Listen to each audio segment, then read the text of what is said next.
They told you the Renaissance began in Europe, but what if I told you it started in Baghdad? Centuries earlier. The world remembers the Islamic world for its mosques and empires. But buried beneath those golden domes is a 1,000-year legacy of scientific brilliance, global power, and civilizational transformation that shaped the modern world. And most people have no idea. Today, you'll discover a forgotten chapter of history. How the Islamic world not only preserved the knowledge of the ancients but advanced it beyond imagination. Imagine riding through the gates of 9th century Baghdad. You pass bustling markets filled with silk, spices, and scrolls. Scholars debate mathematics in courtyards. Astronomers chart the heavens from observatories. Physicians perform surgery with tools centuries ahead of their time. This isn't fiction, this was the real world during the Islamic Golden Age. But to understand how we got here, we need to go back to a small city in the Arabian Peninsula in the 7th century. In 610 CE, a merchant named Muhammad retreated to a cave outside Mecca. What he experienced there would transform the world. A revelation calling him to become the prophet of a new faith, Islam.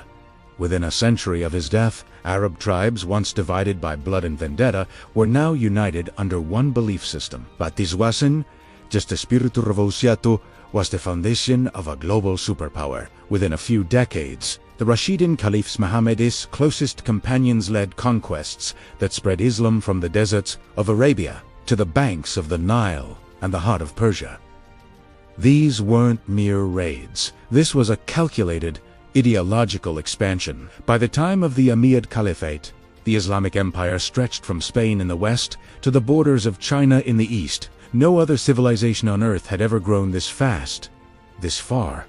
But it wasn't just about land. The early Islamic world had a hunger for knowledge, and when the Abbasid Caliphate rose to power in 750 CE, that hunger turned into obsession. Baghdad became their capital, a city born from nothing, built deliberately to be the jewel of the world. At its center stood the Beit al-Hikmah, the House of Wisdom. This was not just a library.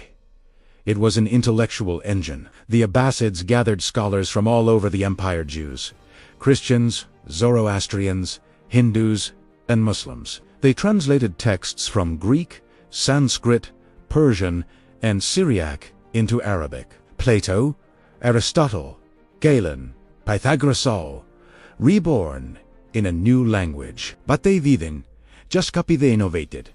Take Al-Khwarizmi. His name gives us the word algorithm. He wrote the foundational book of algebra, a subject he essentially invented. Or Ibn Sina, whose canon of medicine became Europe's most used medical textbook for 600 years. Alhazen revolutionized optics and the scientific method centuries before the European Enlightenment. These men weren't working in isolation.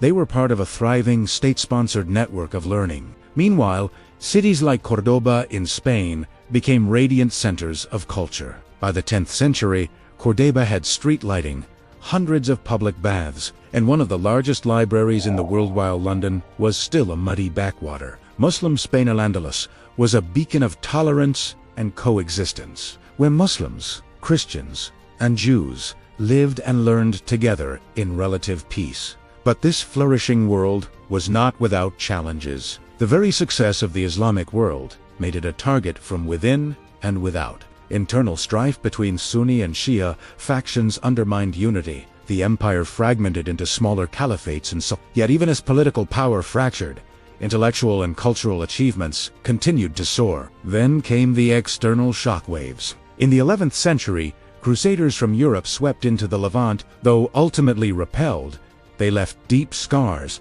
and ushered in a new age of religious hostility. In the east, the Mongols arrived with even greater fury.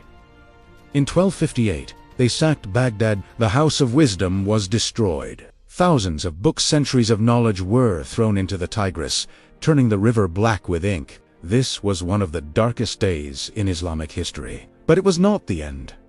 Out of the ashes rose new empires. The Ottoman Empire emerged in Anatolia, conquering Constantinople in 1453 and renaming it Islam. This was more than a military victory. It was a symbolic reclamation of global leadership. Meanwhile, the Safavid Empire rose in Persia, and the Mughal Empire flourished in India. These three gunpowder empires dominated the Islamic world from the 16th to 18th centuries, blending religious rule with artistic and architectural brilliance. The Ottomans built the Suleimani Mosque, a masterpiece rivaling any cathedral. The Mughals constructed the Taj Mahal, one of the most iconic monuments on earth.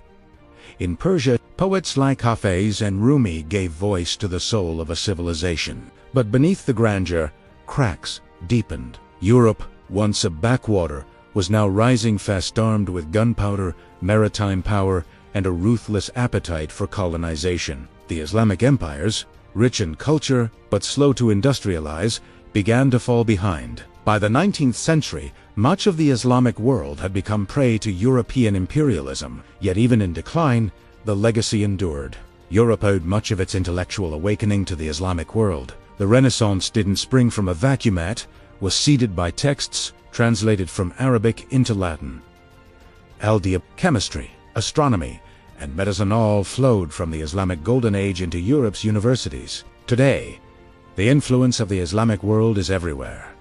In the stars we chart, the words we use, the buildings we admire. Words like zero, zenith, alcohol, and algebra come directly from Arabic. The decimal system, the surgical scalpel, and the concept of hospitals all took shape under the Islamic umbrella. This is not just the history of Muslims, it is the history of humanity. And yet how many textbooks tell this story? How many classrooms speak of Ibn Sina and Al-Khwarizmi, alongside Newton and Galileo? The Islamic world isn't just a chapter in history, it's the spine of the book itself. It's time we remember. So next time someone tells you the West saved civilization, ask them, who preserved it first?